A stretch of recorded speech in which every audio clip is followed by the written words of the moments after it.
Hello అండి. Today topic ఏంటి అనంటే మనకు సింధు నాగరికతకు సంబంధించి క్వెషన్ అండ్ ఆన్సర్స్ చూద్దాము. దీనిలో భాగంగా మనకేంటిదంటే ఫస్ట్ క్వెషన్, సింధు నాగరికతకు మరొక పేరు ఏమిటి అనంటే హరప్ప నాగరికత. ఏంటిది? హరప్ప నాగరికత. సింధు నాగరికతను మరి ఎవరు కనుగొన్నారు అన్నది సెకండ్ క్వెషన్. ఇది అలెగ్జాండర్ కన్నింగ్ హోమ్ కనుగొన్నాడు. అండ్ సింధు నాగరికత ఎప్పుడు ప్రారంభమైందంటే క్రీస్తు పూర్వము 2500 సంవత్సరంలో ప్రారంభమైంది. మరి సింధు నాగరికతలో ప్రధాన నగరాలు ఏమిటి అంటే హరప్ప, మొహంజదారో, లోతాలు అండ్ కాలిబంగన్. అండ్ మరి ఫిఫ్త్ క్వశ్చన్ ఏంటి అంటే మొహెంజోదారో ఎక్కడ ఉంది అని అంటే ప్రజెంట్ పాకిస్తాన్లో ఉంది. మరి హరప్ప కూడా ఎక్కడ ఉంది అని అంటే ప్రజెంట్ పాకిస్తాన్లో ఉంది. అండ్ తర్వాత లోతాల్ ఎక్కడ ఉంది అంటే లోతాల్ గుజరాత్ మన ఇండియాలో ఉంది అన్నట్టు. ఓకేనా? మెహంజదారో, హరప్ప రెండు కూడా పాకిస్తాన్లో ఉన్నాయి. లోతాల్ మాత్రం గుజరాత్లో ఉంది. మరి సింధు నాగరికత ప్రత్యేకత ఏమిటి అంటే మంచి నగర ప్రణాళిక. ఓకేనా? అర్బన్ ప్లానింగ్ ఉంది. అండ్ ఎందుకు అని అంటే 9th క్వశ్చన్, డ్రైనేజ్ వ్యవస్థ ఎలా ఉంది అని అంటే చాలా ఆధునికంగా శుభ్రంగా ఉంది అన్నట్టు. ఓకే. అండ్ మరి వారు ఏ లిపిని ఉపయోగించారు అంటే లిపి సింధు లిపి అంటారు. ఇంకా దానికి అర్థం కాలేదు, ఇప్పటివరకు కూడా దాన్ని చదవలేకపోయారు. మరి సింధు నాగరికతకు సంబంధించిన ప్రధాన వృత్తి ఏమిటి అంటే వ్యవసాయము, వాళ్ళు వ్యాపారం చేశారు. మరి సింధు నాగరికత వారు ఏ జంతువులను పూజించేవారు అంటే ఎద్దు, పశుపతి అంటే శివుడి ఆకారానికి సంబంధించిన దానిని పూజించేవారు. అండ్ మరి లోతాల్ యొక్క ప్రత్యేకత ఏమిటి అంటే లోతాల్ అంటేనే నౌకాశ్రయం. ఓకేనా? లోతాల్ అంటేనే గుజరాత్ అని గుర్తుంచుకోవాలి. లోతాలు ఏంటిదంటే నౌకాశ్రయం అని గుర్తుంచుకోవాలి. అండ్ ఇంకా కూడా కొన్ని దీనికి సంబంధించి చెప్తాను. ఇక్కడ సింధు నాగరికతకు సంబంధించిన ప్రధాన దేవత ఎవరు అని అంటే ఇక్కడ మనకు అమ్మ తల్లి అన్నట్టు. దేవత వచ్చేసరికి అమ్మ తల్లి. ఓకే, అమ్మ తల్లి. అండ్ తర్వాత మనకు పక్షిని పూజించిన పక్షి అయితేనేమో మనకు పావురం. ఓకే. అండ్ తర్వాత ఇంకా ప్రధాన వినోదం ఏంటిది అని అంటే వాళ్ళు డ్యాన్స్. ఓకేనా? డ్యాన్స్ వినోదం. అండ్ తర్వాత నెక్స్ట్ ఇంకా ఏంటిది అని అంటే వాళ్ళు ఆటలు ప్రధానంగా ఏ ఆటను ఆడారన్నారు అంటే చెస్ను బాగా ఆడారు. అదొక పాయింట్ కూడా గుర్తుంచుకోవాలి. అండ్ తర్వాత వీళ్ళు ఉపయోగించిన రాయి ఏంటిదంటే స్టియోటైట్. రాయి పేరు ఏంటిదంటే స్టియోటైట్ అనే రాయిని యూజ్ చేశారు, స్టియోటైట్. అండ్ తర్వాత ఇంకా వీరు వినియోగించిన లోహం అయితే లోహం కంచు.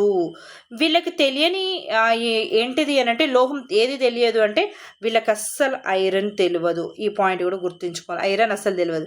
మరి తెలియని కొన్ని జంతువులు కూడా ఉన్నాయి. ఆ జంతువులు ఏంటి అని అంటే గుర్రం. ఓకేనా? సింహం, జిరాఫీ వీళ్ళకి తెలియదు అన్నట్టు. ఏమేమి తెలియదు? గుర్రం తెలియదు అండ్ సింహం తెలియదు. ఓకే. అండ్ తర్వాత వీళ్ళకు జిరాఫీ కూడా తెలియదు అన్నట్టు. ఓకే. ఏమేమి తెలియదు? జిరాఫీ కూడా తెలియదు.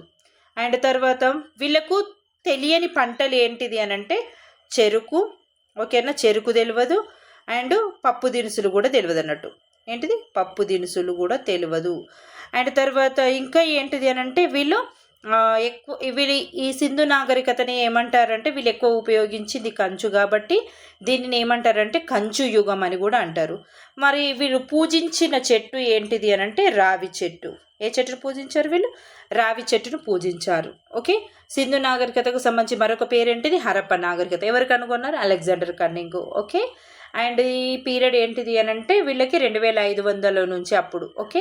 అండ్ తర్వాత ఇంకా దీనికి సంబంధించి మనం నగరాలు అయితే హరప్ప, మెహంజదారో, లోతాల్, కాలిబంగన్. మెహంజదారో, హరప్ప అయితే ఎక్కడున్నాయి? పాకిస్తాన్లో ఉన్నాయి. ఇవి రెండు కూడా ఎక్కడున్నాయి? పాకిస్తాన్లో ఉన్నాయి. లోతాల్ అయితే ఎక్కడుంది? గుజరాత్, ఇండియాలో ఉంది. ఓకే. సింధు నది ప్రత్యేకత ఏమంటే మంచి ఏంటిది అర్బన్ ప్లానింగ్ ఉంది అన్న విషయాన్ని గుర్తుంచుకోవాలి. వ్యవసాయము, వ్యాపారము వీళ్ళు మెయిన్ వృత్తి. ఓకేనా? పూజించిన దేవుడు ఎవరు అని అంటే మనకు వీళ్ళకి సంబంధించి ఏంటిది అని అంటే ఈ శివుడి ఆకారంలో ఉన్న ఎద్దు, పశుపతిని పూజించారన్నట్టు. ఓకే. ఇవి గుర్తుంచుకోవాలి. అమ్మ తల్లి. ఓకేనా? ఏ దేవతను పూజించారంటే అమ్మ తల్లిని. ఓకేనా? పూజించిన పక్షి అయితే పావురము. పూజించిన జంతువు అయితే మూపురము కలిగిన ఎద్దు. ఓకేనా? ఎద్దు. ఏ ఎద్దు? మాది కూడా మూపురం కలిగిన ఎద్దుని వీళ్ళు పూజించారు. జంతువు అన్నట్టు ఇది. ఓకేనా? పూజించిన చెట్టు అయితేనేమో మనకేం చెప్పాను? రావి చెట్టు. ఓకే. అండ్ పక్షి అయితేనేమో పావురము. ఓకే, పావురము.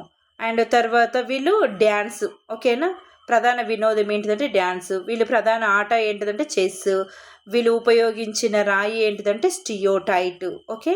అండ్ వీళ్ళకు వినియోగించిన లోహం ఏంటిది కంచు, కాబట్టి కంచు యుగం అని అంటారు. వీళ్ళకు తెలియనిది ఏంటిది అని అంటే ఐరన్ తెలియదు. ఓకే, కంప్లీట్గా తెలియదు. వీళ్ళకి తెలియని జంతువు ఏంటిది అంటే గుర్రం అండ్ సింహం. గుర్రం తెలియదు వీళ్ళకు, సింహం తెలియదు, జిరాఫీ కూడా తెలియదు. తెలియని పంటలు చెరుకు, పప్పు దినుసులు కూడా వీళ్ళకి తెలియదు. ఓకేనా. వీరి ప్రత్యేకత ఏంటిదంటే వీళ్ళు భూగర్భ డ్రైనేజ్, మురుగునీటి పారుదల వ్యవస్థను కలిగి ఉన్నారు, పట్టణ ప్రణాళిక. ఓకే. ఓకేనా. ఇవి సింధు నాగరికతకు సంబంధించి. ఓకే, బాగుంది అనుకుంటే లైక్ చేయగలరు, కామెంట్ చేయగలరు. Okay, thank you.